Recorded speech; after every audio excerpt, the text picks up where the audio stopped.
Step 1, you're going to inspect your tires. When the temperature drops, air pressure decreases in your tires. Periodically check your tires and inflate to the recommended PSI, usually 32 to 35 PSI. You can look inside the driver's door for suggested pressures. Also, we need to make sure that the tires have plenty of tread. You can use a penny to make sure that you have more than 2/32 of an inch of tread left. If you can see all of Lincoln's head, it is time to replace your tires. If you live in a snowy region, you should consider switching to winter tires to improve traction on snow and ice-covered roads.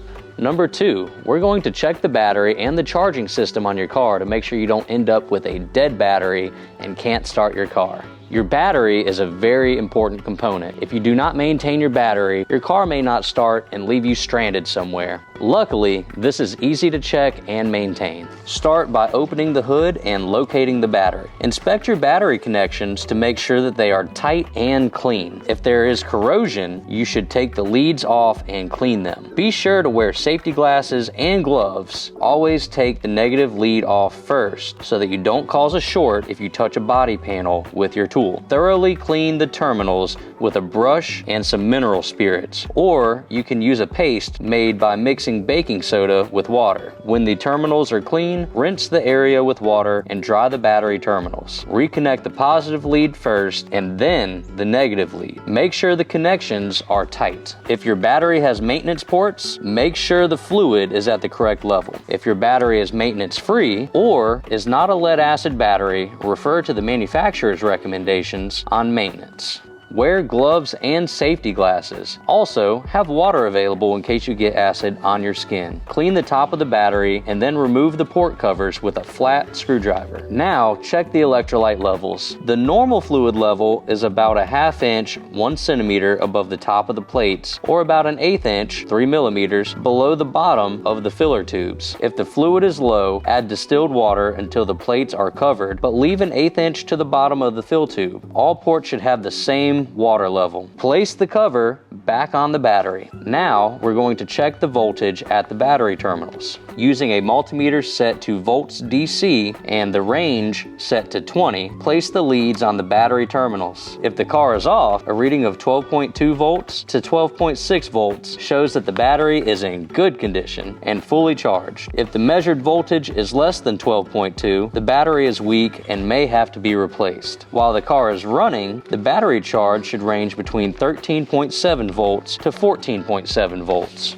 If it is lower or higher than that, you may need to replace your alternator. If you don't have a multimeter or your readings are outside of these ranges, have them tested for free at an automotive parts store like O'Reilly's or AutoZone.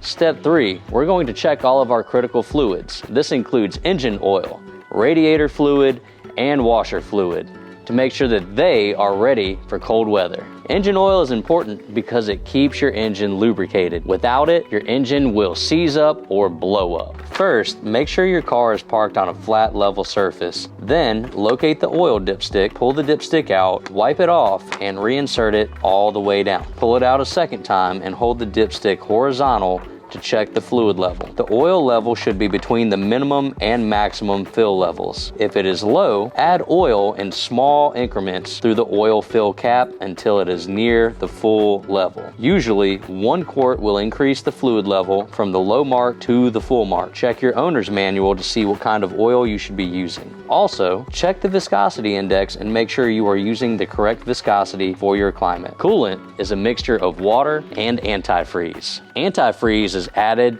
to lower the temperature that the water can freeze at. Generally, water and antifreeze are mixed at a 50-50 ratio. This can vary depending on your climate. Check your owner's manual to find out what mixture you need for your climate. The best time to check your coolant is in the morning when the car is completely cooled off. Do not attempt to do this to a car that is still hot or even warm. Use a coolant tester to see what temperature your coolant mixture can handle. Make sure the coolant reservoir is filled to the full cold mark. As cold weather approaches, make sure you switch to winter blend washer fluid so that it doesn't freeze. Also, be sure to top off your washer fluid regularly so that you don't run out during a winter storm. Step 4, check your belts and hoses. Cold temperatures make rubber stiff and brittle, causing it to fail. Belts need to be checked for cracks and wear. Hoses need to be checked for leaks. Replace what's necessary before you get stranded on the highway. Check out some of our other videos to keep your car in great shape.